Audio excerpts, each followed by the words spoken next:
أعوذ بالله من الشيطان الرجيم بسم الله الرحمن الرحيم الحمد لله رب العالمين والصلاة والسلام على أشرف الأنبياء والمرسلين سيدنا محمد وعلى آله وأصحابه أجمعين. Assalamu alaikum wa rahmatullahi wa barakatuh.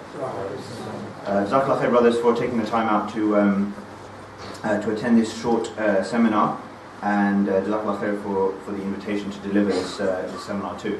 I know it's already been mentioned, but any of the brothers at the back, I strongly encourage you to come forward, inshallah, if you can do so. Okay, so what we're going to do, very briefly, is we're going to look at zakah from different angles. So we're going to use this zakah guide as a guide for the next few minutes, inshallah. And if you open it up just once, then you'll see that there is on this page, okay, you'll see that there is a number of different boxes, which essentially, they start with all the question words, right? So what, why, who, and when, and where, okay? So this is what we're going to start off with, and then we're going to open the whole thing up and look at the how, okay? So this is, what is zakah, why, what's the point of zakah, why, what's the why of zakah, who pays it, who receives it, when should it be paid and received, where should it be paid and received, and then how should we calculate it and pay it, right? Once we've gone through that, then essentially we will have tackled all of the possible angles, inshallah. But obviously within each of those you may have further questions. So inshallah we will try and obviously leave time for plenty of questions. I'll try and make it interactive, okay? So you're going to help me out, inshallah, by interacting, inshallah, and try to respond to some of the questions. So the very first thing we will need to look at is, what is the meaning of zakah? What is the meaning of zakah? So let's look at the linguistic meaning of this word. Okay, so what is the linguistic meaning of the word zakah? Anybody?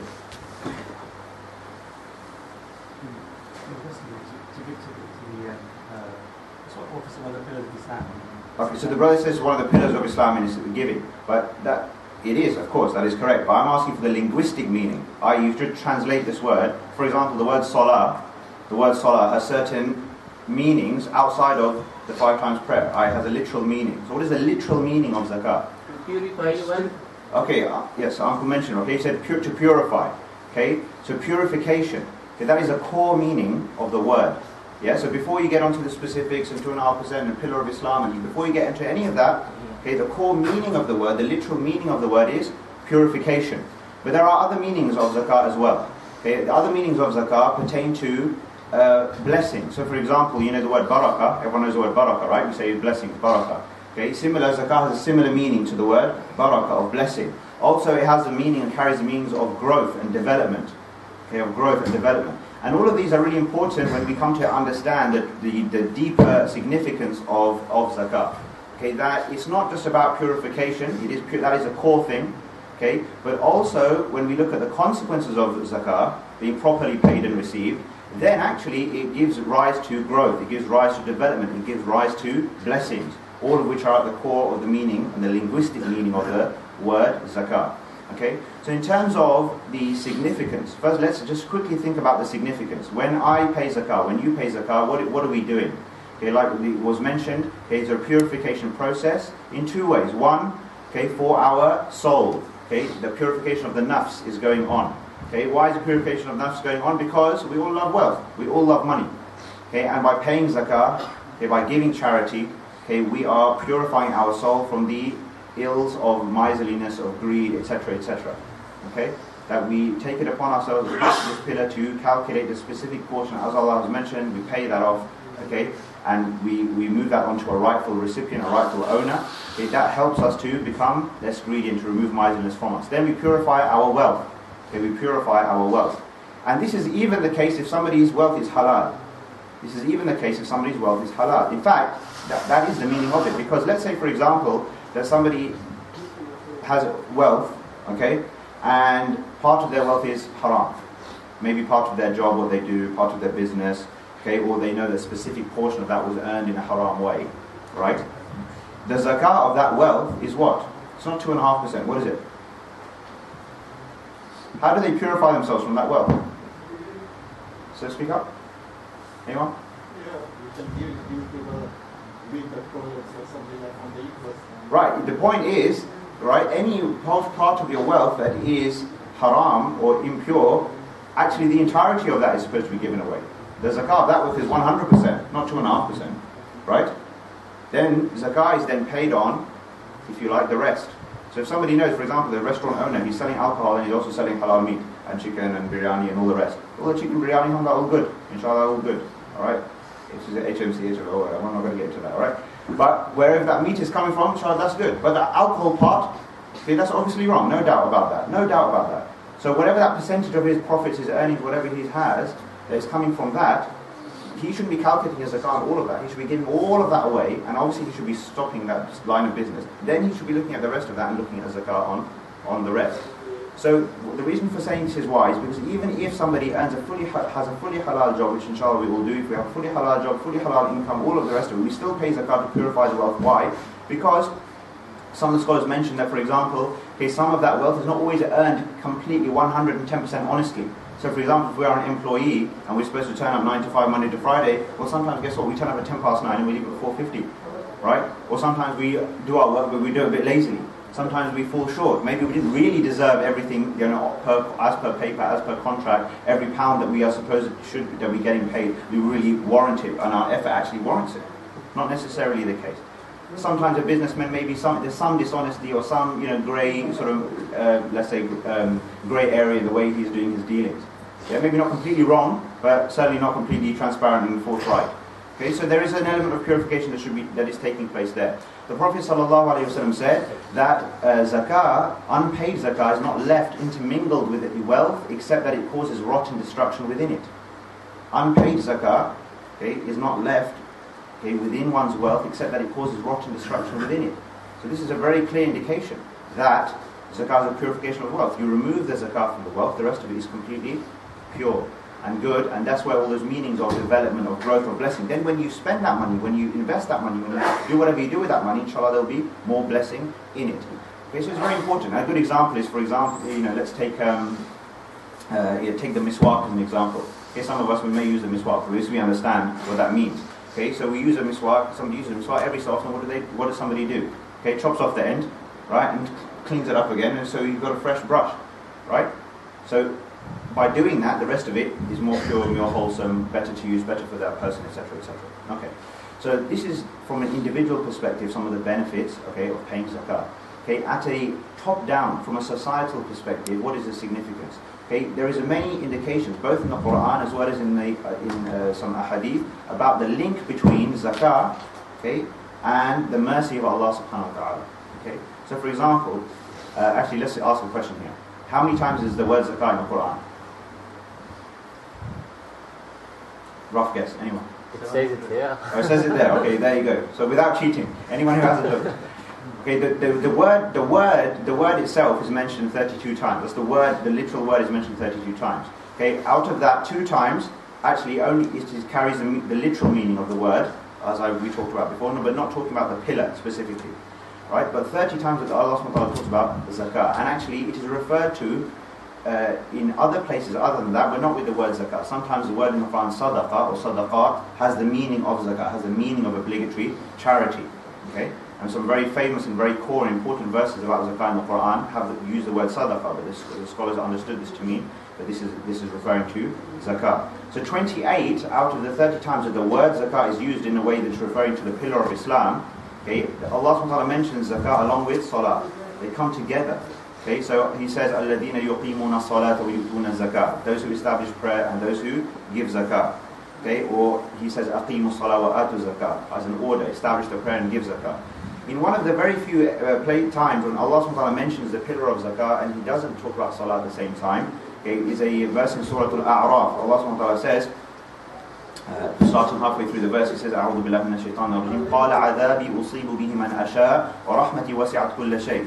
He said that I afflict with my punishment whoever I wish, but my mercy encompasses everything. Okay, he was saying that Allah Ta'ala is saying, as we know, that His mercy is His dominant quality. That's why all of these surahs begin with Bismillah ar-Rahman ar-Rahim and not with His other attributes, His other qualities.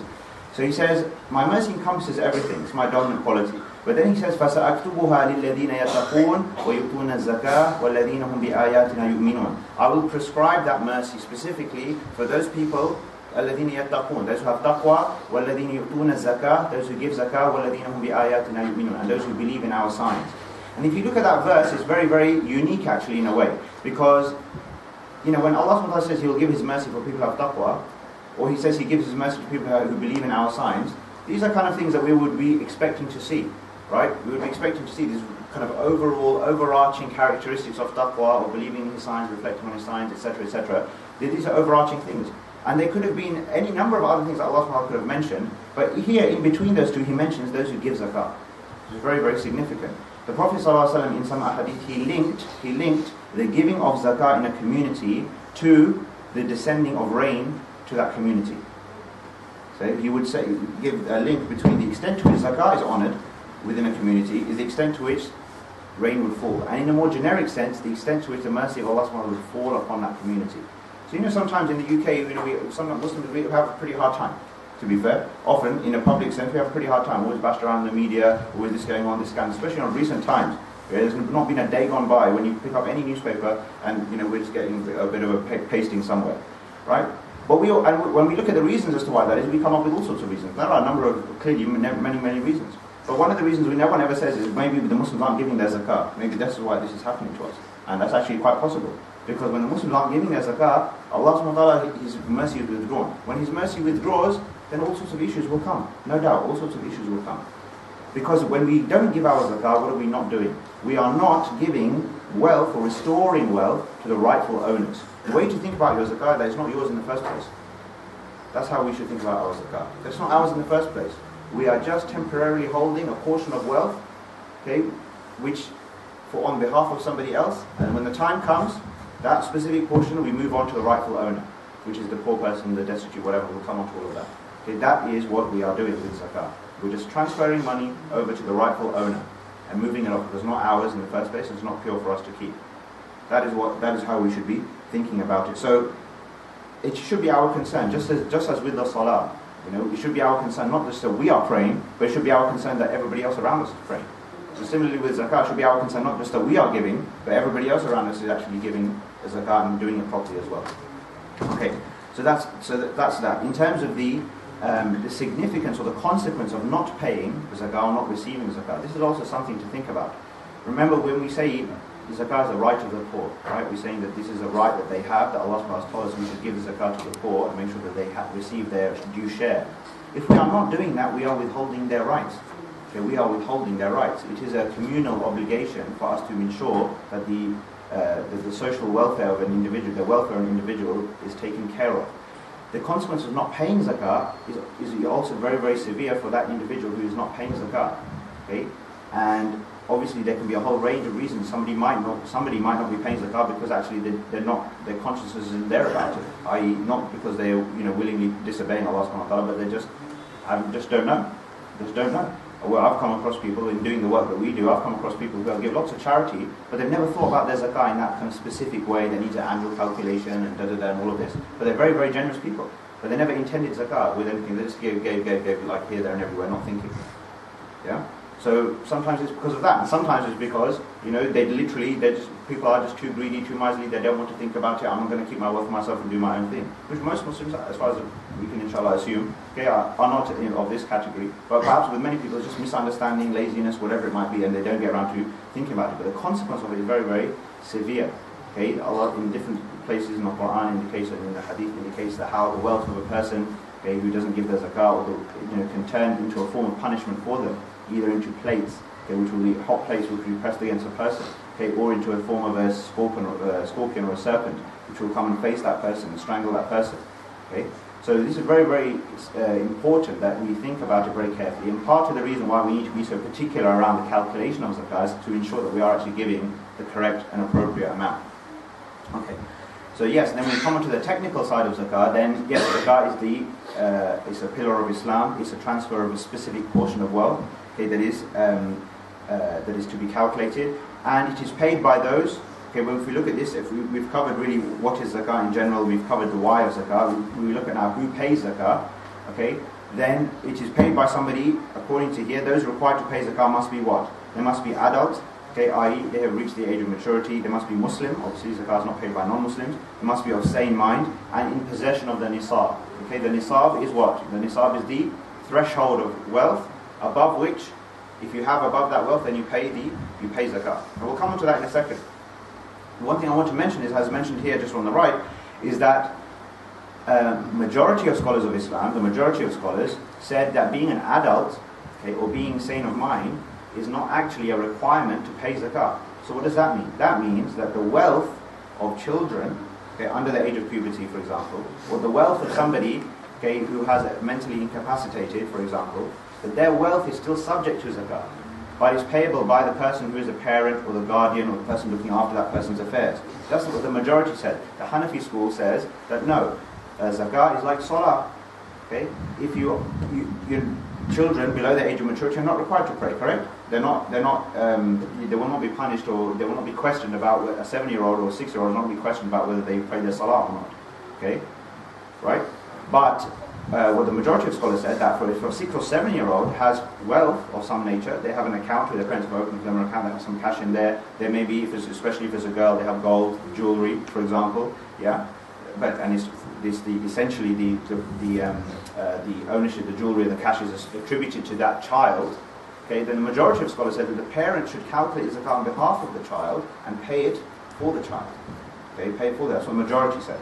Now, when it comes to zakat, and really with most things, I suppose, but when it comes to zakat, well, the advice is this: is that either you be consistent or you be safe. So either you say, I'm going to stick to the Hanafi school on all positions, and then you follow that through all the way for every aspect of your calculation, or you say, I'm going to be safe. So in each part of my calculation, I'm going to basically take the safer opinion and pay the most. Right? So at least you take one of those two, then inshallah that's an acceptable and a valid option. What wouldn't be appropriate is, for example, you say, well, you know what? Yeah, I've got 4 daughters, and mashallah, they've been gifted all this gold, and over the course of the last few years, which are already keeping really for them. Okay, and they're 6, 7, 8, and 9. So they don't really have to pay zakat. They're not old enough. So when time comes, then they can think about their zakat. But then when it comes to another position, which we'll come on to, then where the Hanafi school is more, if you like, not more strict, I shouldn't say, but requires you to pay more zakat as a result of the position that's been taken, then you decide, well, actually, no, I'm going to go for the other opinion on this side of things. So picking and choosing is not appropriate. So either be consistent or you be safe. So that's it's an important thing to think about. If you're going to take the safe option, then the safe option is that to pay on behalf of children, to pay on behalf of those who are not able to think about it for themselves. Okay, next question. By the way, if there are any questions, please raise your hand, interrupt, whatever it may be. Next part is to be in possession of the nisab. To be in possession of the nisab. So we said the nisab is the threshold. Okay, the threshold. So there is a certain threshold. Above that threshold, you have that wealth, or you calculate the part of your wealth that is subject to zakat is above that line.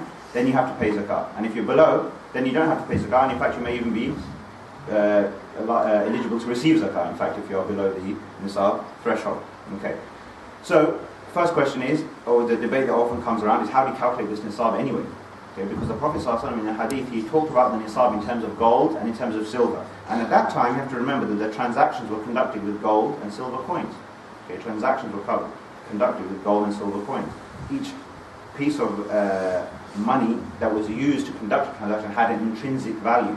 Okay, it was an intrinsic value to that gold. Whereas nowadays, paper money, coins, they don't have any intrinsic value. £5, the note is not worth £5. That paper is worth next to nothing. Okay? Whereas at that time, obviously, gold, so £5 worth of gold would have actually been worth £5 there in your hand. Okay? We're not going to go into a whole monetary system, that's another whole discussion. Okay? But it's an important thing to just appreciate or understand. So the Prophet ﷺ talked about the nisab, or the threshold, in terms of a certain amount of gold and also in terms of a certain amount of silver, which at the time probably had roughly equivalent values. But today, those values have changed significantly and have diverged. So for example, if you look at the nisab for silver today, okay, the nisab for silver, the equivalent in money terms for us now, in pounds, is approximately, I think, £250 at the moment. Okay, we'll have to just check the more recent figures in terms of the changes, but that's roughly what it'll be, about £250, £300. Okay, and in gold terms, it's approximately £2,500. So that's quite a significant difference. So let's just take 250 and 2,500 as your, nisab of silver, nisab of gold. That's pretty different. There's quite a lot of people whose wealth would probably fall somewhere in between in terms of their zakatable wealth. So now what do we do here? Again, the majority of most scholars that advocate, and certainly the scholars that we consult with at National Zakat Foundation, they advocate we should use the silver nisab. Why should we use the silver nisab, which is a lower threshold? Because this is safer for the person who's paying zakat, okay, first and foremost.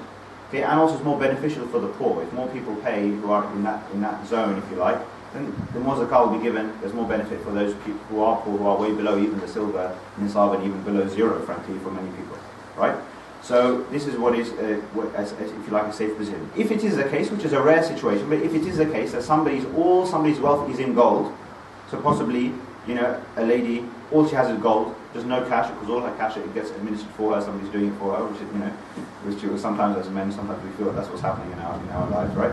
The point is, okay, that if that is the case, then use the gold nisab. Okay, use the gold nisab. All you have is gold. If you have a mixture of assets, some gold, some silver, some this, some that, whatever, and other things which we'll talk about, then go with the silver nisab, and that is safe.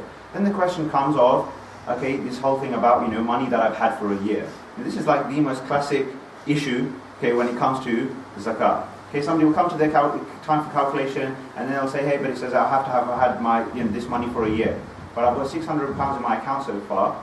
Let's say somebody on the 1st of Ramadan they pay their zakat, okay, and then they look and all they have is one bank account, nothing else. They've just got one bank account, and they see £600, right? Now then they will say, well, have I had this for a year? Maybe £500 out of that 600 maybe just came in 3 weeks ago, for example. Let's say, all right. The easiest way, what I'm going to tell you now is the way that is acceptable with scholars and is the simplest and easiest way to think about it, to avoid all confusion, right? First and foremost, everyone here should have a zakat date. If I was to tell you, point at anybody now and say, when do you pay your zakat? Bang, you should give me an answer. If it's, oh, well, Ramadan, no, wrong. What is it? First Ramadan? 25th Ramadan? 5th of Shawwal? 1st of Shawwal? Bang, you should have a date. Everyone here should have a date, fixed, straight. If you don't have a date, then you've got an issue. Yeah, Islamic date, okay? So a lunar date, yeah? So don't do it on the 1st of July every year, okay? Do whatever it is. Okay, we'll come on to that because it's an important issue. But you must have a date. You must know when that date is. Because it has to be specific. It has to be specific. Okay, you can't just sort of say, you know, historically, remember, zakat historically in the Islamic State was collected by zakat collectors, so in a way you didn't have to worry about it. Right? They would come to you, don't worry. Yeah? Now you have to do it, we have to do it for, essentially we do it for ourselves. Okay, often we remind each other, but we have to do it for ourselves. We have to be conscientious about it for ourselves. It's very important to be specific. Partly the reason is because just saying, oh, in Ramadan in general is not appropriate. Somebody's financial situation within a month can change very, very significantly. For example, last year I remember because in Ramadan we received a lot of questions. Somebody said, you know, I've been saving up for a deposit for a house. Okay, and how much might that be? 60, 70, 80, 90,000 potentially, right? And now my zakat date's coming up and blah, blah, blah, blah, blah. And now getting that right or wrong can be the difference between paying zakat and not paying zakat on tens of thousands of pounds. Right, so a person financially, some years you might think, well, it makes no real difference, nothing's really happening. But other years it could. Point is, if you choose a specific date and you adhere to that conscientiously, then this is a sign, inshallah, of our ikhlas, of being sincere, really, to the pillar. Right? And at times, obviously, it may be that the zakat date that we choose, as the brother reminded us, that if we choose the Islamic date of zakat, sometimes that might be 2 days after we received a salary payment. On other times, it might be, you know, 1 week before we receive a salary payment. But obviously we will factor in the money that we have then and there. What is important, going back to the issue that I mentioned before about deciding money that you had for a year and all of the rest of it, the simplest way, and the Hanafi scholars especially, they advocate this sort of simplest option, is that, look, if you are above the nisab on your zakat date, pay zakat. That's it. Right? If you are above the nisab on your zakat date, pay zakat. So you've chosen a date, 1st of Ramadan. Let's say that's the date in which you pay your zakat. On the 1st of Ramadan, you make your calculation. Are you above the nisab? Yes, I am. Pay your zakat. Khalas. Assalamu alaikum. That's it. Right? Because if you start getting into discussions about how much you've had for a year and this portion I had for this month, it's very, very complicated. It gets very, very complicated. Very complex. Because look, at any one time, we have a certain amount of money in our account. Can we honestly look at that money and say, you know what, £5 of this we've had for a year, this £50 we've had for us? We can't do that. There's ins and outs all the time, right? Usually more outs than ins, but there's ins and outs all the time. You know, the money comes in and money goes out. You can't say, well, this amount was for this and this amount. It's very hard to do that. So really, for those of us who will understand this, what we're trying to do here with zakat is we are taking a snapshot, a balance sheet, what they call a balance sheet view, a snapshot view of your finances on a particular day, and then you pay your zakat. So it's like when you pay your zakat, it's as if you're paying it at the end of that your zakat year. You're paying at the end of. So really, what should be happening, which for most people doesn't happen because we don't conscious about it, but what should be happening is the first time in our life that we come above the nisab, that's when your clock starts ticking. So the very first day that any of us came above the nisab, we don't pay zakat on that day, but the clock starts ticking. Then 1 lunar year later, that's when the first zakat is due. correct? That's when the first zakat is due. So the scholars say that look, if you went above the nisab here, and then in the middle of the year your financial situation like this, and then at the end of the year you're above the nisab, now you pay your zakat now. Don't worry about all your fluctuations and what happened here, there and everywhere. Just at the end of the year, you're above the nisab on your date, now you pay your zakat. If you're not above the nisab, then you don't pay zakat. Okay, but then the next time you go above the nisab again is when your clock starts ticking again. Okay? So it's important for us to bear this in mind, and that's why it's important for us to have a specific date. Now what should happen is obviously that when that first, most of us, if I say, hey, when was the first Islamic date that you came up above the nisab, right? I mean, most people have no clue whatsoever.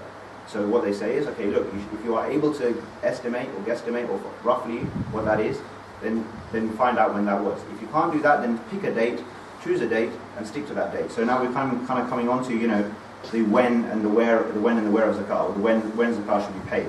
Okay, do you have to pay zakat in Ramadan? No, you don't have to pay zakat in Ramadan. But if you're choosing a date, many people choose Ramadan for two reasons. One, because it's easier to remember, and secondly, because there is more reward for actions done in Ramadan, which is fine. Okay, and which is fine, and those are good reasons to do. So if somebody is chosen Ramadan, you know, there's nothing to be criticised about that. That's fine. They should do that. But as I said, don't say Ramadan. Say 1st, 15th, 12th, whatever it is. Choose a date.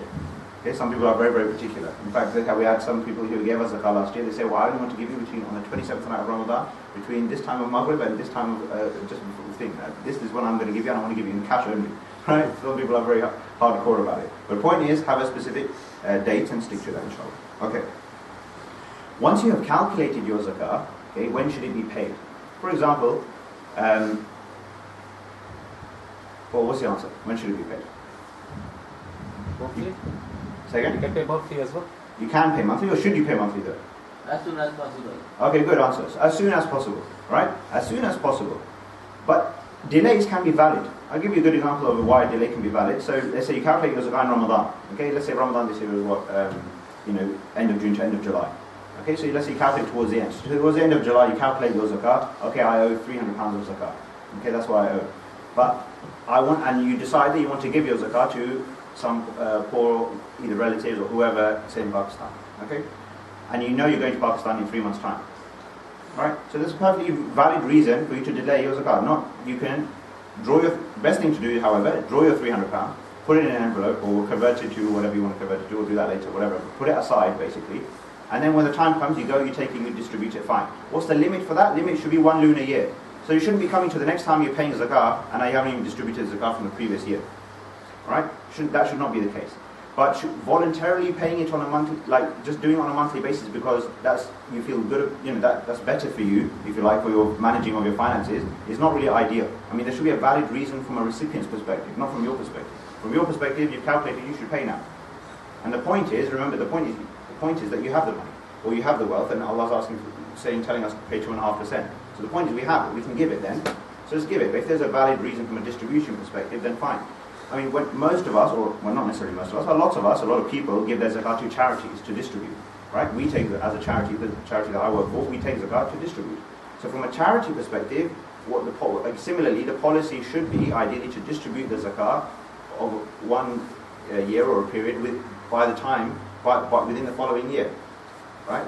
So for example, how we do it, because most people pay in Ramadan anyway, at the end of Ramadan, we literally see exactly what our balance is, divide that through by 11 months, and then we form our monthly budget for distribution for all our various needs and whatever we do. So that by the time next Ramadan comes, essentially, then we have cleared out everyone's zakat. So everyone's zakat on average is going out in 4 or 5 months of the time of payment. But some charities, it's important, let's just put it this way, it's important for you you should verify what the policies of charities are that you give your zakat to.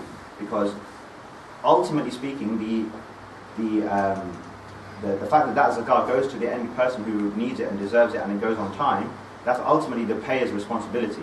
Okay, each individual's responsibility for that to happen. So if you like passing on that responsibility to a middleman, which is a charity or another person or whoever, you should at least make your best efforts to understand what is their policy, how do they handle this money. Okay? We'll come to, who receives, let's look at who receives zakat. Okay, so who are the recipients of zakat? Okay, it's listed here. These 8 are usually what happens. I don't give these out beforehand, but I think it's easier for you to keep abreast of the conversation. Okay, but usually I don't give these out, and I say, okay, who are the recipients of zakat? and then no one really says anything, or somebody who, if they know the verse, then they recite the verse very nicely, right? But if somebody doesn't know the verse, then most people, we don't know, but we should know. How can we not know where zakat goes? It's a pillar of Islam. Okay, so let's look at these 8 categories. Allah subhanahu wa ta'ala says in the Quran, Surah Tawbah, He says, إِنَّمَا الصَّدَقَاتُ لِلْفُقَرَاءِ وَالْمَسَاكِينِ وَالْعَامِلِينَ عَلَيْهَا وَالْمُؤَلَّفَةِ قُلُوبُهُم. So these first 4. Okay, the poor, al-fuqara, wal-masakin, the needy, the destitute, wal-amilina alayha, those employed to administer zakat, wal-mu'allafati qulubuhum, those whose hearts are to be reconciled. Okay, so each of these really requires explanation, there's detail and all the rest of it. Not going into too much detail, but first of all, what does it mean the poor? Or what's the difference between the poor and the needy, and why they're 2 separate categories in the first place? Okay, the poor might be, for example, okay, this is another whole discussion among scholars, right? But the poor, in general terms, let's just say the poor are those people, okay, who al-fuqara, they don't have housing, there's no shelter, food, clothing, like absolute basic essentials are missing. Yeah, absolute basic essentials are missing. Okay, well, masakin, the needy, might be somebody who has visibly basic essentials. They might have a roof over their head, might be wearing clothes, might be eating, but really struggling. There's a struggle going on, right? So every week, every month, every day potentially, those things are there, but there's struggle. Okay, the struggle sometimes is a deficit. Sometimes they're not eating. Okay, sometimes when they need to buy clothes, they can't buy clothes. Okay, this is the miskin. Okay, when whose basic essentials that they need to meet, okay, they can't meet. Although sometimes visibly, everything may look fine. Thirdly, those employed to administer zakah. So Allah subhanahu wa ta'ala says that part of the zakah can, and some say should, actually be used for those people who are working within the administrations to handle zakah in the first place. And obviously, as you all know, and maybe you've thought about it yourself, one of the biggest things that we talk about when it comes to charity in general is admin, right? We talk about admin cost. How much does admin cost? Okay, and then if those people say there's no admin cost, then that's where all our charity goes. And those people say there is an admin cost, then we don't give charity there, okay, because it's paying for somebody to do something. And obviously, what that person is doing is not important, right? So we shouldn't give there. But it's important to bear in mind that Allah is mentioning here that zakah, some zakah can go to those who administer zakah. Okay? Now some scholars say that only applies in a state context where zakah is administered at state level, and then the Amir can decide that we're going to fund the zakah department with some zakah funds. Right? But then in general terms, yes, there is a permissibility. Because look, the work of collecting zakah, the work of distributing appropriately, making sure it goes to the right place, that all has cost attributed to it. There is cost attributed to that, especially when you build out and you're talking at an organization, institution level. Obviously, if somebody is just handing directly their zakah directly to a needy person or poor person, then there's no cost attributed there. It's your own admin cost, if you like. That's your time, okay, whatever, your effort. That's fine. But if you're going to then attribute that to somebody else, a charity, or whatever, then there's a valid cost that can be possibly taken. Obviously, that needs to be controlled, it needs to be verified, it needs to be looked at. But just to point out that is here, and Allah subhanahu wa ta'ala himself mentions that as a third of 8 categories. The fourth category is those whose hearts are to be reconciled.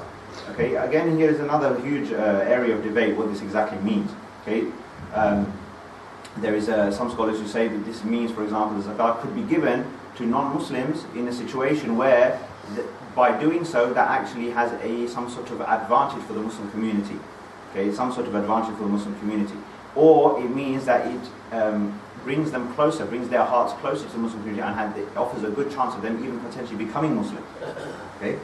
Others say that it doesn't apply to non-Muslims at all. Others say that it only applies to new Muslims. Okay, so if somebody has just become Muslim, now they can receive zakah, receive that support, so they feel closer to the community as a result. Because obviously the difficulty here, in a way, is that the wording is generic, right? Those hearts are to be reconciled. In a way, it's slightly feels open to interpretation. That's why the scholars have debated this a lot. Some of the scholars said because at the time of Umar radiallahu anh, because Islam became so dominant, so strong, okay, the empire was so strong that he actually said this category does not apply anymore. And they didn't distribute any zakah under this category because essentially there was no one to, there was no need to kind of please anybody about the fact of Islam, because Islam was if you like, Muslims were in charge. Yeah? But from a position of weakness, there might be strategic benefit. So there's actually, when we think about zakah, remember, the average Muslim who thinks about zakat, they're thinking about a very small part of zakah, really. Zakat, the pillar of Islam, there's a whole system here. There's so much going on in terms of what its significance is, what it means, the way it should play a role in the life of a community, etc., etc. And this is an example of that. Then carrying on, وَفِي الرِّقَابِ, okay, to free a slave, وَالْغَارِمِينَ, those in debt. Okay, so you can use your zakah, okay, to relieve somebody of their debt. Okay, Now, what are the conditions for that? You should look at why that debt was incurred. Because zakat should be used to relieve the debts that are incurred out of necessity. Yeah, if somebody has a gambling problem and they keep falling into debt, then that's not a reason, good enough reason to use zakat, for example, to do that. But if somebody's really struggling, for example, they might even be in this miskin category, okay, and they have had to borrow some money from somebody else, and now they, despite their best efforts, they can't pay, and especially if that's causing a rift between those people, then zakat to be used as a way of fulfilling, helping the person who is in debt, and if you like, restoring the ties between people who may have become apart from each other because of debt, then that is something that can be done and should be done. Okay, the next one, in the way of Allah, wa fi sabilillah. Okay, again, quite apparently a broad description. The majority of scholars and the consensus of the scholars has always been that this applies to in a state context, Muslim state context, in a military situation, okay, of defense for the community, that zakat can be used to support or to provide additional support for conscripts and those who might be joining that effort in defense of the community, right? Some said Imam Ahmad had an opinion that it could be used to support people to go for on Hajj. Okay, this is one opinion he had. But the majority said, as I mentioned. Now again, in today's context, some scholars have widened this quite significantly. Okay, so there are some organizations and some quite well-established organizations who adopt quite a minority opinion, who say that, for example, now we can use zakah for a whole variety of dawah activities. We can use zakah for, building a community center. We can use zakah for all these things. Some scholars are allowed this because they've said it's on the basis of, you see, at the time they said, for example, wa fi sabilillah, if you're part in a military context, what does that mean? It means for the defense of the community, right? To help and support the community against outside influences, let's say. So they say, well, in our context, for example, in our context right here in the UK, we're not going to use zakah for that purpose here, right? To do that, but we might. But then they say, well, we should, but we are under a different form of attack, right? So they'll say, well, because we're under a different form of attack now, we should use zakah to support and put up the defense of the community against the different type of attacks that we come under. And therefore, dawah organizations and measures to convey initiatives to convey the message of Islam, all of that can be supported with zakat. It's a minority opinion, but it is an opinion, so I'm just mentioning it. But to be safer, if we want to support such activities, we should support such activities with our sadaqah, with our voluntary contributions, and our zakah. It is better and safer to be strict about it and to be sure and comfortable that it's going to the right place. The last one, wabn sabil, which is literally means the son of the road, okay, which means a traveller, okay, and specifically a destitute traveller. So a traveller who, for example, is on their way, especially historically where travel was not what it's like today. Yeah, I mean, you can go, your camel can get robbed, things can get taken, you can be in the middle of the desert, literally with nothing. And you come across some Bedouins, all right? They can give zakah they can intend to give you some zakah, okay, to help you on your way to get you back to where you came from, right? But in today's context, it can be the case. I found there was a good example. We actually dealt with an example at the time of Hajj. There was a family from Trinidad and Tobago, right? So they've done Hajj, and they're passing through Heathrow on the way back to home, to Trinidad. So here they're just travellers, they're going through. And on the plane from the Hajj to Heathrow, it was a son and his parents, right? So I think one or both of his parents became quite ill. So basically they were not allowing them at the airport to get onto their flight, the next flight, and basically they were then treated. They were entered into a hospital, okay, and treated. But obviously they had no rights here, no nothing. I mean, they were just like travellers going through.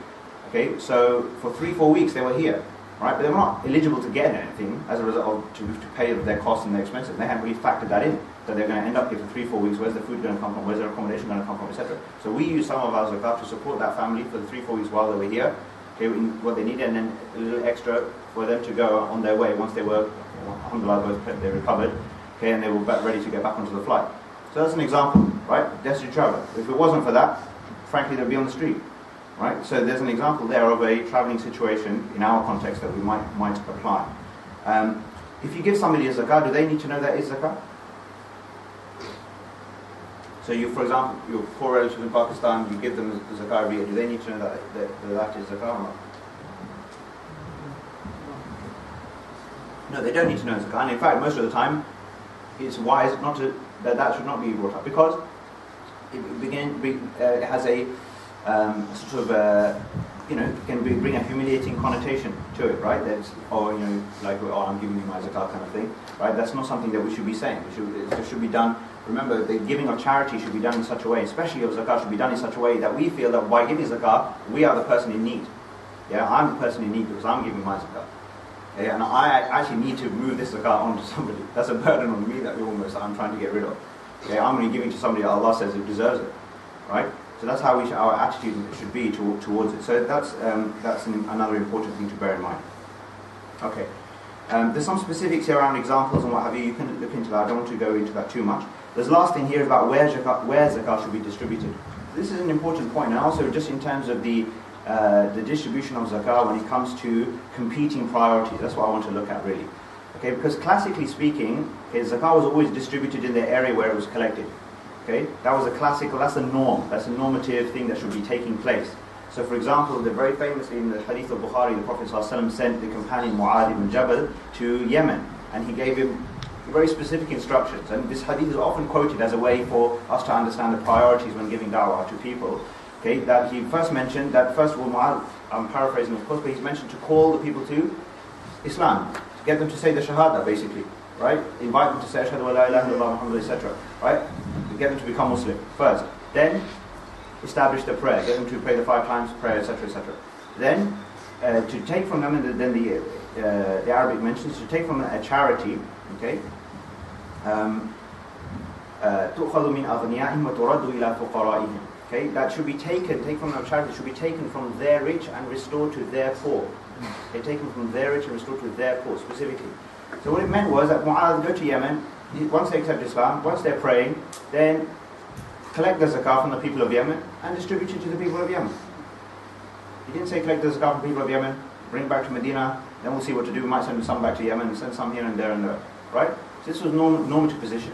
However, very clearly, over the course of the history of Islam, it's very clear that zakat has been moved around from here to here to here to here. Obviously that has taken place as well, and especially when the Ummah in certain circumstances, in certain places, was in dire straits. Right? Then zakat will be transferred to an area of priority. What we also know is that those of our relatives who are eligible to receive zakat, okay, they also have a priority. Relatives have a priority when it comes to charity, when it comes to goodness, when it comes to time, when it comes to whatever that we do. So in the context of zakat, those of our relatives that cannot receive zakat are our parents, okay, or grandparents, or our children, or our grandchildren. Nor can a man give zakat to his wife. Okay? And in all of those circumstances, the main reason really is that those are all people that we have responsibilities for anyway. Understand? We have financial responsibilities for them anyway. Okay? We have responsibilities for the financial upkeep of our parents, of our children, okay, of our wife, etc. Some scholars, therefore, on that basis, they said that the wife potentially can give zakat to the husband, because ordinarily she is not responsible for him. So if he's in a poor situation, but she actually has a lot of wealth, some said that can happen. Okay, and then when it comes back to that question of should the person who receives zakat know that it's zakat, then in that situation it's better if the wife doesn't tell the husband, right? So that's an example. But outside of that, your cousins, in-laws, aunties, uncles, all of these can receive zakat. And if they are in a difficult situation, okay, and they are deserving, then they have a right. Now we look at all of this, what we've just said. We've said that people in our local community have a certain priority. We've said that eligible relatives have a certain priority. We've said that where the situation is dire, okay, where there is dire necessity, that also has priority. So the question then is, what do we do? Because actually, as Muslims living in this country, we are actually confronted by all of those all of the time. And the chances are, by the time, and from today until the day that we die, every year when it comes to giving our zakat, every year there's going to be an international crisis where the Muslims are suffering. Every year you're going to have potentially an eligible relative.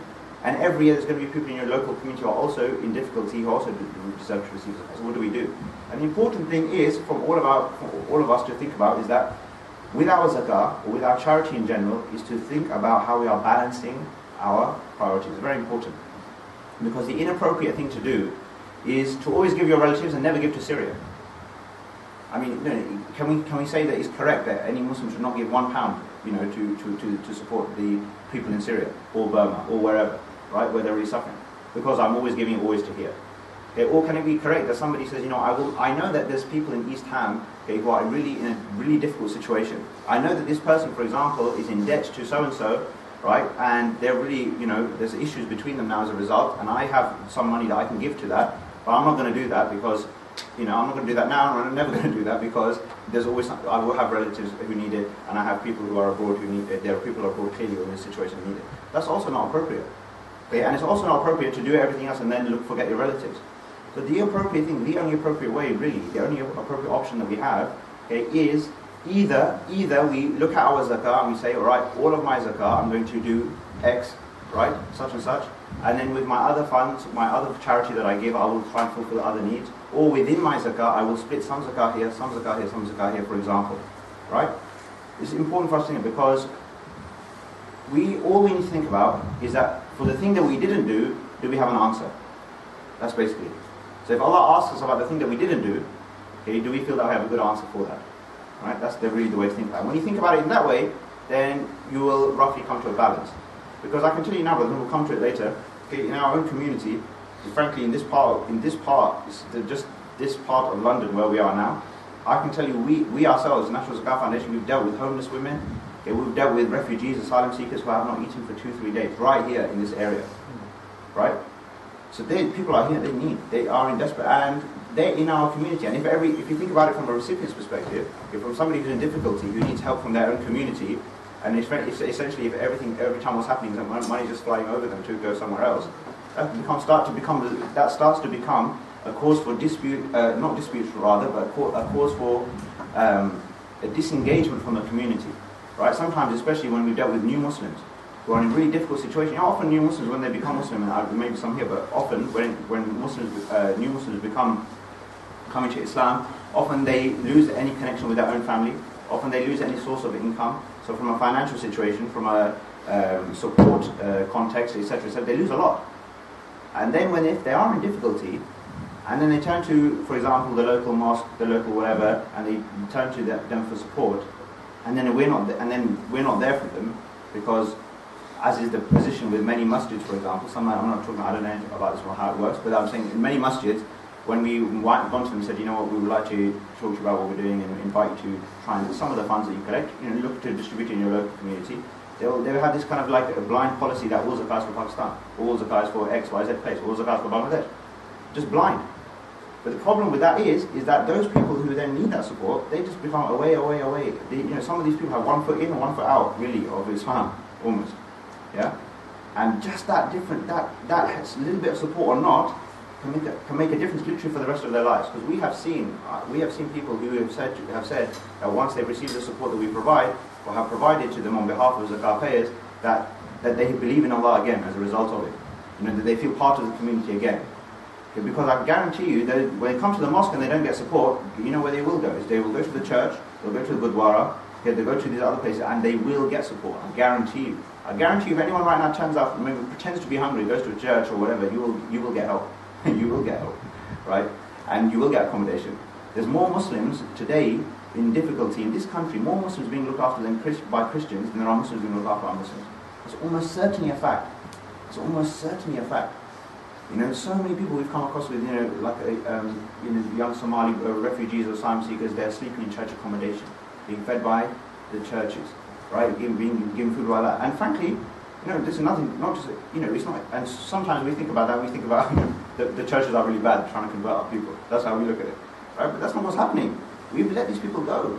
That's what we do. We let them go. So it's really important. Sometimes difficulty and poverty and the struggles of life, okay, in our context are very invisible. They're very invisible. But I guarantee in Ramadan, for example, when this masjid is packed for Tarawih, guarantee you there's some zakat eligible recipients standing there.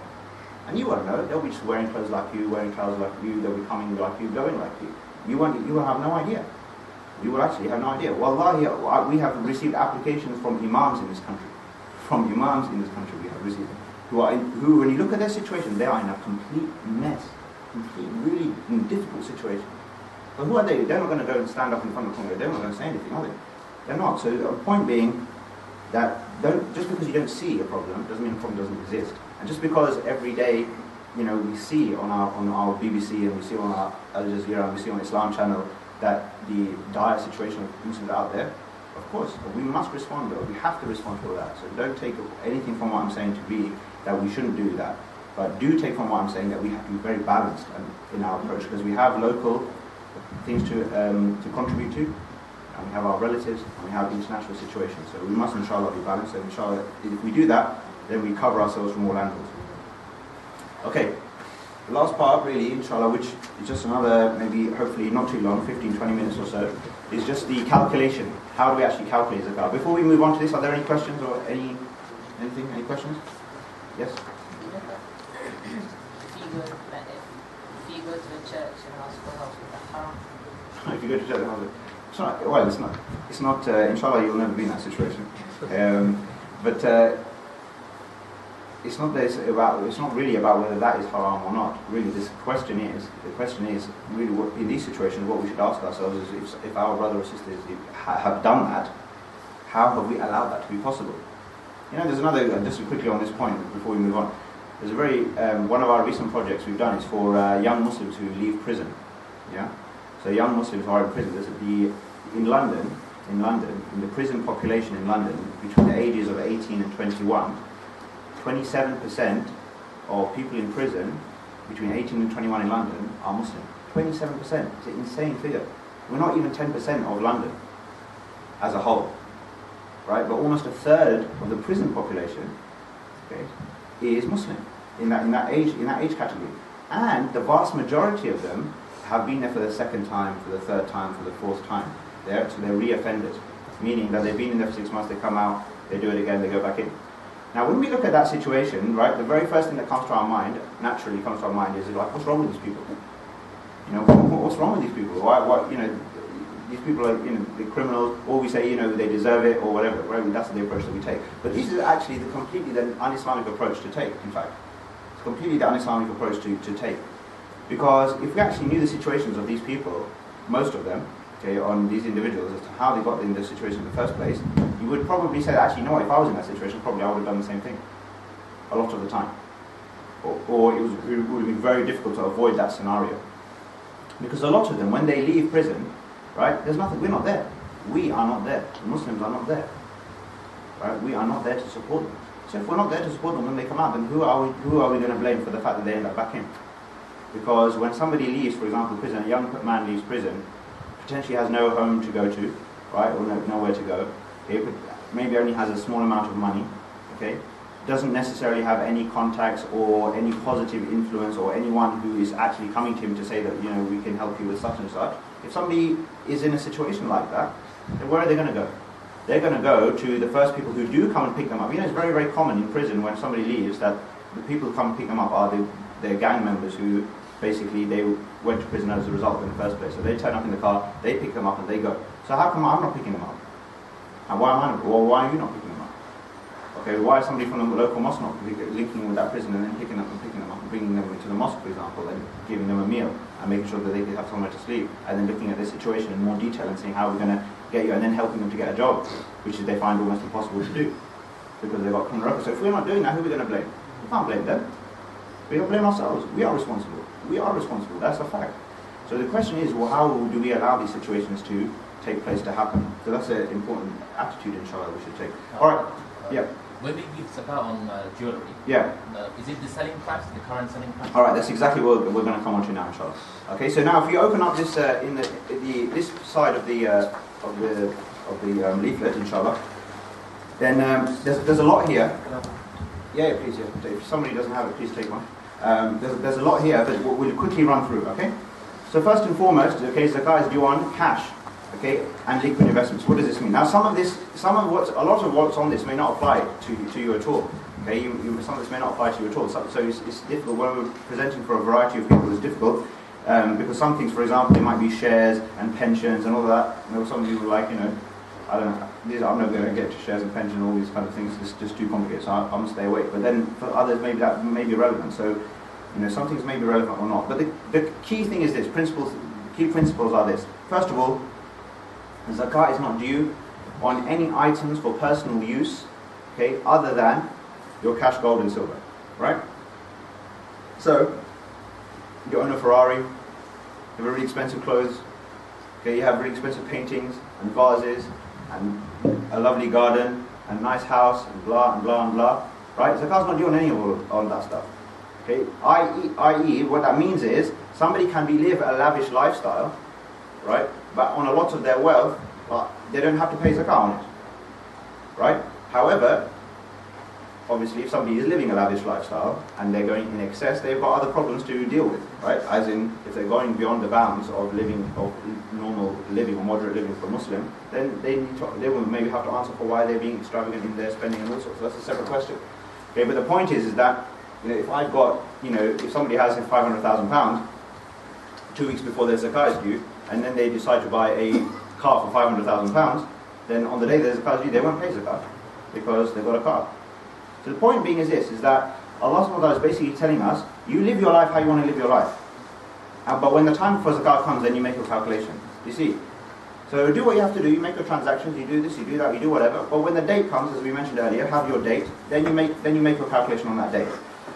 But then there is a discussion, or there is a difference of opinion, okay, about whether zakat is due on gold and silver, which is for personal use. Because we said, in general, zakat is due on gold and silver.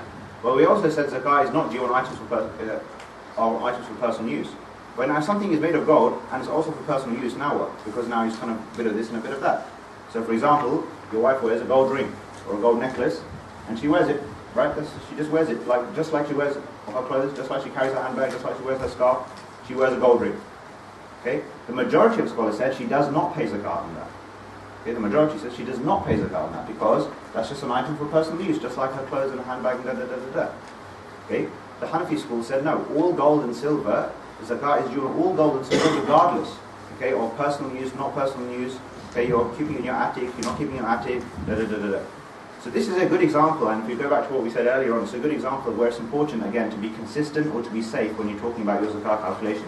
Because the Hanafi school, remember, said that zakat is not due on the wealth of children, right?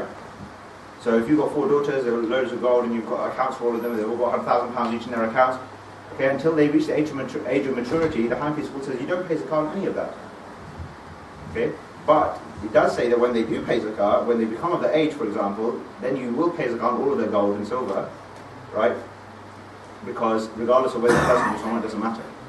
But with the other schools, okay, when they are young, okay, they have those items there, for example, okay, the money that they have, whatever, will be subject to zakat, okay, under that age, but and above that age, then it obviously becomes their own responsibility, etc.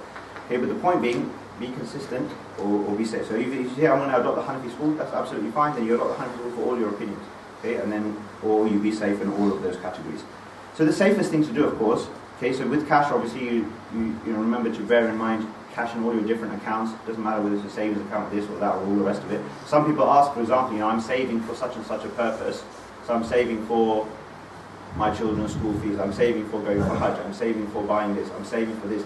It doesn't matter what you're saving for, even Hajj, whatever, okay, it doesn't matter what you're saving for, zakat is due on those savings, right? So if, for example, it means, okay, that by paying zakat on the savings that you make for Hajj, your Hajj has to be delayed, that's fine. You still pay your zakat first. Actually, zakat is a higher priority, because Hajj only has to happen when you have the financial means. So when you do have it, inshallah, then you go, right? But it doesn't mean that now that you don't you pay your zakat. So whatever you're saving for a deposit on a house. So sometimes we get into this thing of, I'm saving for something, so I don't pay zakat on that. But actually, yes, that's what you do pay zakat. You pay zakat on those savings, okay? And then obviously any other cash that you have, so cash in hand in your wallet, and all of that should be obviously added up. So it mentions here, that if any interest has come, sometimes we have accounts and interest money comes into those accounts, right? And then people take different views on this. Some people say, I will take the interest, but then I'll make sure I give it away. And some people say, I will just tell the bank I don't want the interest. Okay? And I think different banks have different sort of policies. Some will just give it to you regardless, or some actually, yes, they will cancel it for you so you don't see it. Alright, so there's different ways on it. Point being that, again, remember, just like we said at the beginning, all haram money needs to be given away first. Then zakat needs to be calculated on the rest. So if you have any interest in your account, anything like that, all of that needs to be gotten rid of, and then you calculate your zakat on the rest of that money. So if you have £105 and £5 is interest, you give that away, all of it first, then you do 2.5% of the rest. Yeah, as opposed to 2.5% of all of it. Okay, so that's that. Next part, gold and silver, we've talked about. What's the price it should be done at? if you have gold jewelry, for example, and you want to know how to value that, one of the easiest ways to do that is simply to take that jewelry to a jeweler, right? And whatever price that jeweler would have given you, okay, for that jewelry, is to use that as your valuation for that gold jewelry, right? What many people do, the classic thing is, they get out the scales that they use to make the cakes and whatever. They put it out on the kitchen table, and then all the gold and silver comes in, and then it goes onto the pan, and it's X amount of grams, okay, and then they multiply that by some price, okay. So if you use the live gold price, then that's fine. But you will be overvaluing your jewelry, because you will never go out there and get the live price for your jewelry. So if the live price for gold is whatever it is, let's say I can't remember precisely. I think it's something like 25-30 pounds, okay, a gram, right? If you go to a jeweler, they'll never value at 30 pounds a gram. They'll probably value at 25, 24, whatever it might be, 23, whatever it is, okay? So the point is that you can use that. That's safe, that's easy. You don't have to go to the jeweler. You have to risk taking 20,000 pounds of jewelry to go to a jeweler, right? But if that is the way to kind of get a true value. Okay, get a true value. So like, for example, if you have a car, this is a separate example, just to understand it. If you have a car and you want to know the value of the car, well, the value of the car is what someone's going to pay you for it, right? I mean, you might think it's such and such, but at the end of the day, what someone's going to pay you, that's going to be the value of your car. So similarly with your jewelry, you want to know what it's worth, well, take it to a jeweler, whatever he gives you, that's what it's going to be worth. So that's the price, that's the safe way to get to the right price. Now other precious metals, so diamonds, platinum, palladium, blah blah, whatever, all these other things, okay, they're not subject to zakat.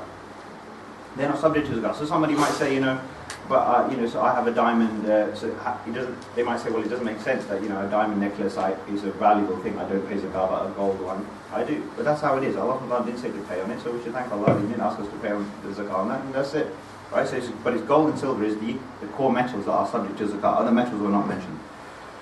But if you are keeping that diamond as your asset, so then do you need to pay zakat?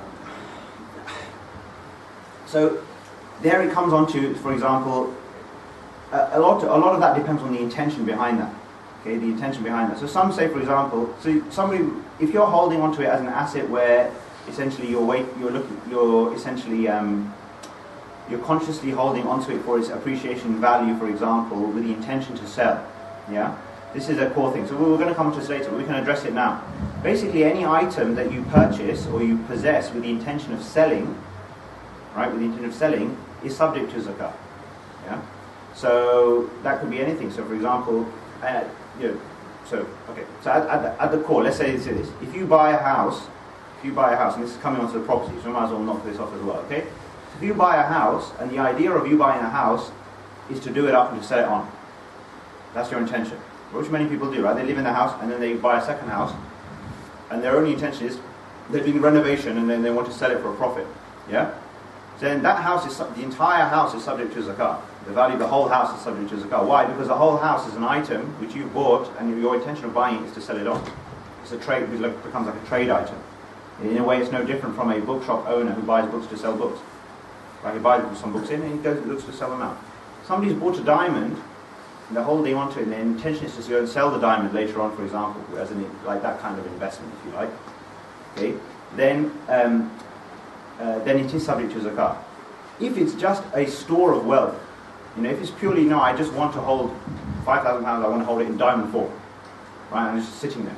There's no real intention around it, and I think the majority in this case would say there's no zakat due on this. If it's just being held out. Some say no, if you're just hoarding it or holding it for the sake of holding it, then it is. There's differences there. But what is clear cut is that if your intention is you're holding as an investment with a view to selling it one day, kind of thing, right? Then that is clear. Then in the sense that you're holding up with the intention to sell, then it is subject to zakat. Even if you're not looking to sell now, you might be looking to sell subsequent. Right? Then every year that is the case. And then there's a difference of opinion, for example, about the fact that when the intention changes for an item. So let's say, for example, which was often the case, right? We bought an item, we bought a sofa. We've enjoyed the sofa for 2 years. Now we want to sell the sofa. So for the first 2 years, the intention was personal use. We just wanted to sit on it, right? That was our own use. Now the intention has changed. Now we want to sell it. Now it's become like a trade item. So I know the Hanafi opinion I know on this is that, for example, if the intention changes, then nothing changes. I.e., you still don't pay zakat on it, right? But others might say that, yes, if you now your intention has changed for the item, then now zakat, it becomes potentially a zakatable item. Especially if, for example, a year passes or your zakat date comes up, whilst that is your intention on that day. I.e., you are holding an item on your day of paying zakat that your intention is to sell that item, right? Then they say, well, zakat is due on that item then, right? So, but something to be aware of. So I hope that roughly, inshallah, answers the question. So I think a lot of it is about intention, really. Some of the aspects of zakat is like, you have to ask yourself, what am I doing with this? A really good example is actually, which is relevant to many people, is the topic of land, right? I have land in Pakistan, I have land in Bangladesh. Right? We always get this. So then they say, do I pay zakat on the land? So I say, well, what do you intend with the land? That's the question, right? That's what it depends on. If you have no intention around that land, then there is no zakat. Like if you're just holding the land and you're just holding it, right? You're just holding it, right? We don't know what you're going to do with it. You might go and retire there one day. You might sell it on. You might develop it and then sell it on. You don't know. There's nothing. Then there's no zakat to pay whatsoever, unless, for example, there's crops and all of that. Then there's another issue because zakat is due on crops, right? That's a separate thing. But if now your intention, you have an intention with that land, now you started to develop the land and you want to sell it, for example. Now, if you were to develop the land, you're building a house there because in 5 years you want to go back home and go and live there. Then again, there's no zakat due because you're just developing it for your personal benefit, right? But if you're developing it for the sake of now, I'm going to developing it now for the sake of selling this on as an investment, if you like, then potentially the whole value becomes subject to zakat. Okay. So hopefully that deals with the property thing. Also, if you hold a property and you're renting it out, okay, you're renting our property out, so then zakat is not due on the property, but it is due on whatever is left over from the rental income. So if you look at the rental income on a property is like your salary, if you like. Yeah, it just comes in. You can do whatever you like with it, but on your zakat day, if any of that is left over, then you'll pay zakat. You add it onto your zakat calculation as part of your cash. But if you rent out a property and you're renting out for £1,000 a month, okay, so that's £12,000 a year that you get out of that property. That doesn't mean you pay zakat on 12,000. No. All it means is that on the day you calculate your zakat, whatever is left over from that 12,000, or then you so if you spent it all, that's fine. You spent it all, that's no problem. Okay. Any questions so far on these issues or points? What about if you have got £50,000 in the bank? Yeah. And you got a mortgage of 30,000. Do you have got 30,000? Yeah, it's a good question. Okay, so the issue, we'll come on to that, Uncle, we'll come on to that at the end, because at the end we're going to discuss the issues about debts and liabilities and all of that. So we're going to come on to that, because that's the last, if you like, that's the last part of the calculation. So what you should do, starting point is, for example, if you're going through the calculation, is just put that 50,000 cash down. Yeah? So put that 50, I have that cash, right, I'm going to put that down. And then when we'll come to that, inshallah, we'll address that, inshallah, before we finish. And secondly, do you have to do intention before paying zakat? Yeah, very important point. Yes, you must. Very, very important. Very important. You must have the intention to pay zakat when you pay zakat. It's like when I mentioned right towards the beginning, that many people, I have come across a number of people who, through no ill will or anything, but they pay charity, but they don't think about it as zakat. They just give charity, sadaqah, whatever. And they're generous people. They're giving charity, but they never sit down and work it out, conscientiously. And a lot of that for some people is just it's a consequence of their upbringing or whatever it might be. No one really thinks. And it's important as parents, child, that we should talk to our children about zakat from an early age. Because often, even in practicing households, zakat doesn't get talked about. I mean, actually, for me, alhamdulillah, my parents were very conscientious about salah and Quran and tajweed and that all this, do this activity. I've never talked to them about zakat. They never talked to them about zakat. Not out of anything, it's just, I don't know. That's why it's often referred to as a forgotten pillar. Because no one really sort of thinks about it that much. So, but we should, because remember, when our children become of the age of maturity, if they do have wealth, that's actually their responsibility to pay zakat. So these young men here, for example, who are sort of looking in that kind of zone, right? 12, 13, 14, 15 roughly. Okay, now if you have, for example, your dad maybe has been saving for you in your own account, your own name now. Now you have an account, you need to think about your own zakat now. Okay? You're essentially an adult from the Islamic perspective. So yes, intention is very important, and what you can't do is almost like backwards intent. Right? Oh yeah, so £500 of, I'm due my zakat now, £500. Actually, 2 weeks ago I gave £10 to a homeless person, Muslim. No, you can't say, no, that was now back in back. But at that time of giving, you can intend it then, and you can. And actually, on this point, I'm going to also raise the issue around the paying zakat in advance and paying zakat in arrears. So let's say we said it earlier on that zakah, when you pay zakah, it's as if you're paying it at the end of your year to almost clean the balance for the previous year, and then your new year starts, right? So what that means is that during the year you can pay your zakah. So let's say, for example, let's say zakah you pay on your first of Ramadan. So let's say last Ramadan you paid on first of Ramadan. Now this Ramadan, first of Ramadan, a couple of weeks time, inshallah you'll calculate again. Now let's say again, today, for example, you went home, you got an email about an appeal for Syria, okay, or you went out and somebody, some Muslim came up to you and said, I'm really struggling, I need some help, whatever, okay, and you decide you can give £10 today, and you can intend zakah today, and that can be part of your zakah for this year. So when it comes to your first of Ramadan and you make your calculation is £400. But yes, sir, I did intend £10 of zakah earlier on in the year. You can take that off, and you pay $3.90. And so somebody mentioned about paying zakah on a monthly basis. You can pay zakah on a monthly basis, but you should be doing that ideally in advance, okay, not in arrears. So it means, for example, you pay your zakah on first of Ramadan, and then you start, actually, you know what? It would be easier for me to spread that out over the course of the year. Okay, so you might pay £50 a month. So say your zakah is £500. Okay, so 500 divided by 12 is approximately 40 something, 45ish, whatever.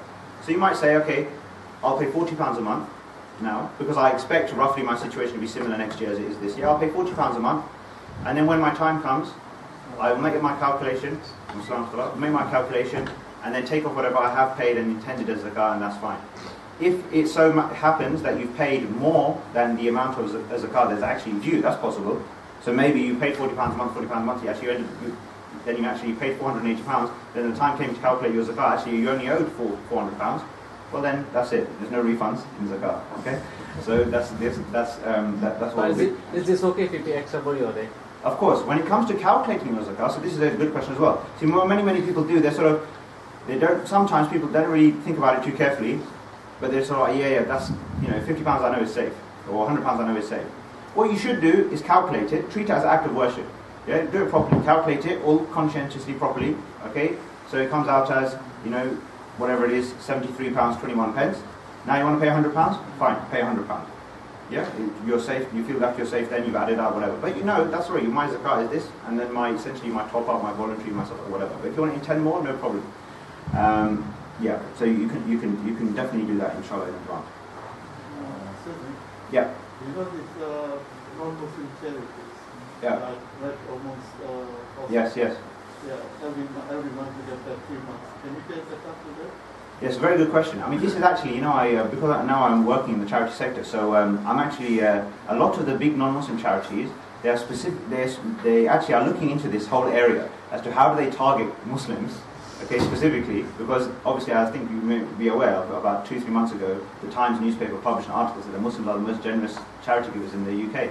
They looked at all the faith communities, they did a poll of Muslims, Christians, Jews, Hindus, Buddhists and atheists, and the Times published an article that said the Muslims were the most generous charity givers in the UK. So a lot of the big charities, Macmillan, cancer, cancer research, obviously all good charities, whatever. So they looked at this, and they do look at this, and some of them, some of them actually kind of are starting to more proactively actually say, communicate that, give us your zakah kind of thing, right?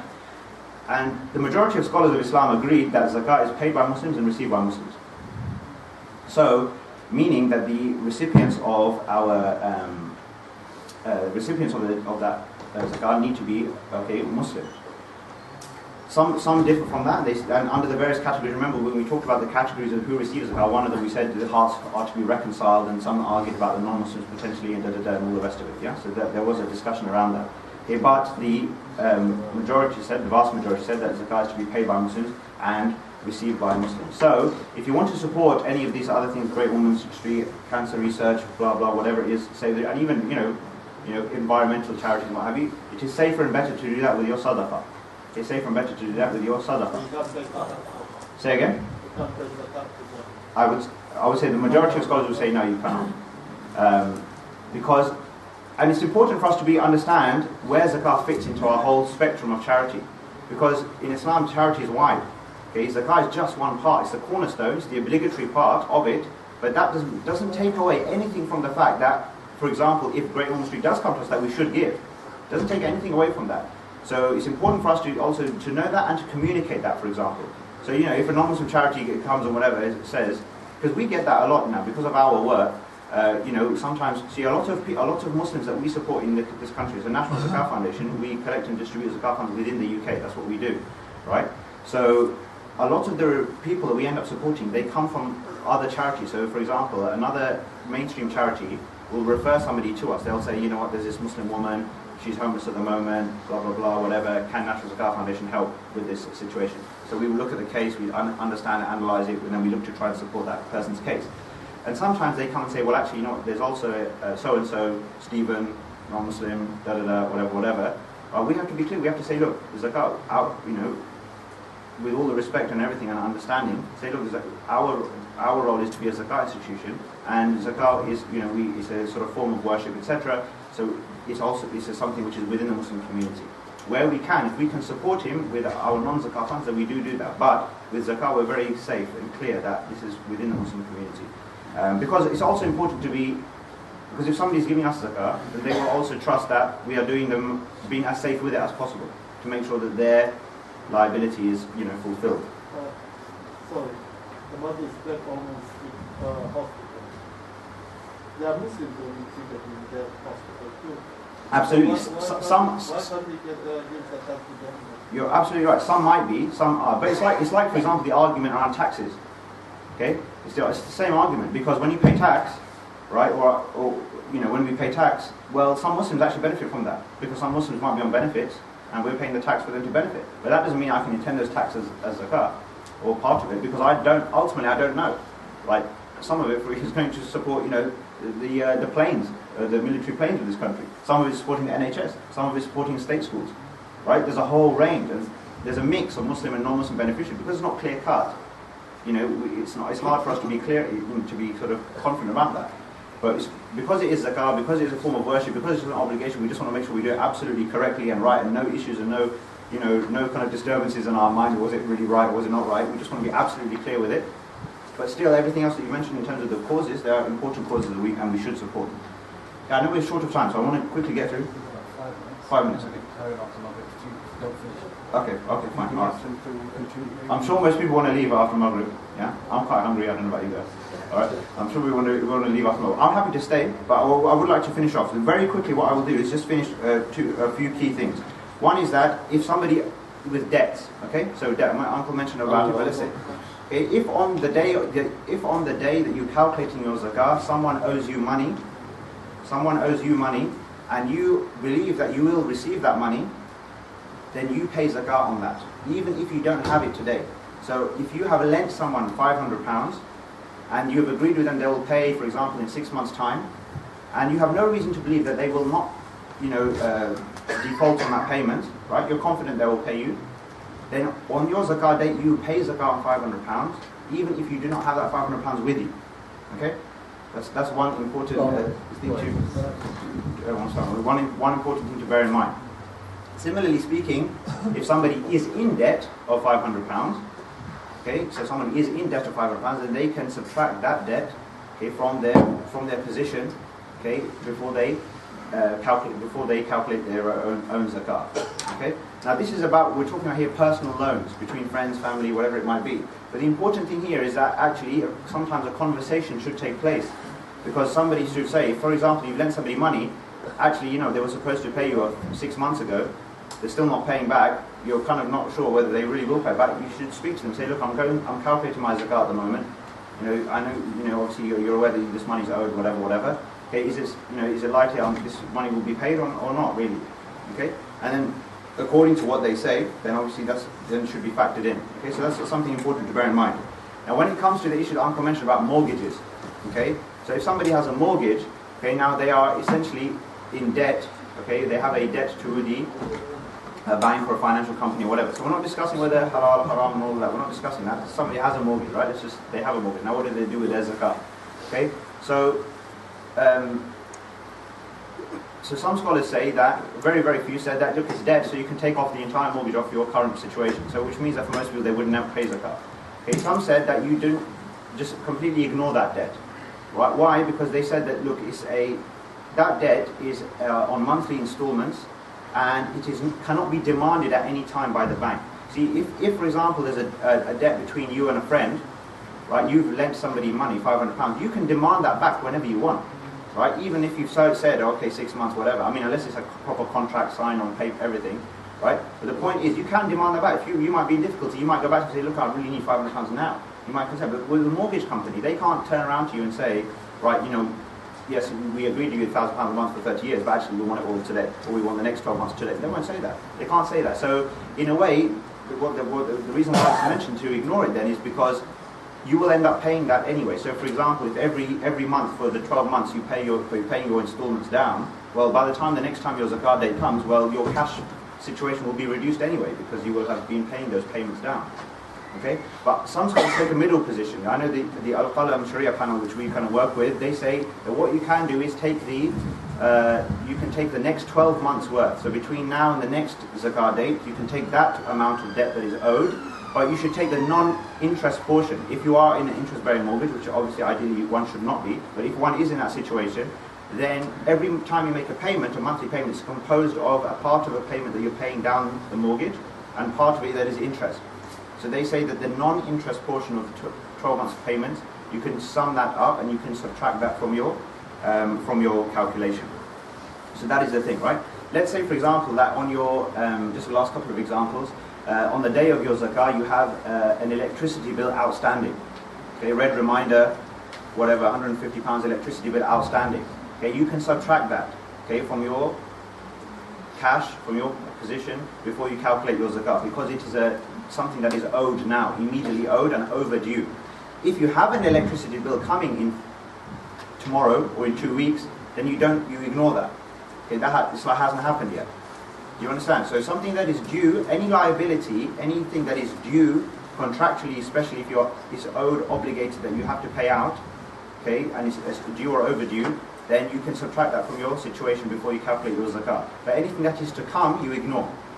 Okay, anything that is to come, you ignore. So for example, if you rent a property, you are paying rent, and if today you have to pay your zakah, okay, but in 2 days' time you pay your rent, you ignore that. Okay, you ignore that's future. Okay, you calculate your situation now. But if your rent is overdue, due or overdue, okay, then you can subtract that, and obviously you should be paying that as soon as you can. So inshallah, hopefully that covers most of it. Last thing in business, okay, just to take a high street example, somebody has a high street business, okay, or a businessman, everything that a businessman owns, which is for sale, is subject to zakat. So a bookshop owner, every book in his bookshop, the value of that is subject to zakat at the sale price. Okay, so if for example, if today he was to sell all of his books, so suddenly, he hit the jackpot, and suddenly everyone wants his books, right? And imagine they all got sold, so he's got £15,000 worth of books. Well, on a zakat date, that's what you imagine. You imagine that, oh my God, I'm about to sell all of it, and that's what you value. But you don't pay zakat on your till. You don't pay a zakat on your paper, your sort of a warehouse that you have and all the rest of it. You pay zakat on the items that are due for sale, plus the cash that you have. Okay, and similarly, in the same way that we talked about liabilities and debts, a businessman can also treat his liabilities and debts a certain way as well. So if he has certain liabilities, debts are owed, loans, etc., then he can also factor those in the same way. So inshallah, this is... Can you touch on pension as well, please? Pension, okay. Yeah. Maybe, Uncle, I think maybe we will do this after the start, because it's a bit of a long discussion, but I will perfectly happy to sit with you, inshallah, after, and we can go over it, inshallah. What about the debt stock? If you have debt stock, Sorry, I didn't hear that one. With a business, if you got some debt stock, Oh, dead stock, yeah, good question. So if you have dead stock, right, it's not selling, then you should pay at the value of what that is. So let's say, for example, again, it's like the situation of stock. What would you take as an acceptable price for somebody just to take that away from you, right? So if somebody said, maybe it's really worth, let's say it's really worth £100, but actually, if somebody came and offered you £10, you'd give it to them. Yeah, you'd say, please take it, right? So value it at what you think is worth, okay, as dead stock. So you have to. So there is an assumption. That's fine, but you make an assumption about that. Okay, sometimes people trade. For example, one of my relatives, okay, he buys and sells expensive watches. But sometimes he doesn't know exactly what that's going to sell for, right? He has to make an assumption. But he has stock. He holds these watches. right? But then he has to make an assumption sometimes, because he must plus or minus £500 what he can sell for. But he just makes an assumption of what the good value is, the correct value is, and obviously he should make a sensible assumption, not underestimate that, and then he pays a quarter, inshallah. Yep. If they have any gold and silver, and then you have cash, what's like the price that you meant to pay zakat? Above, yeah.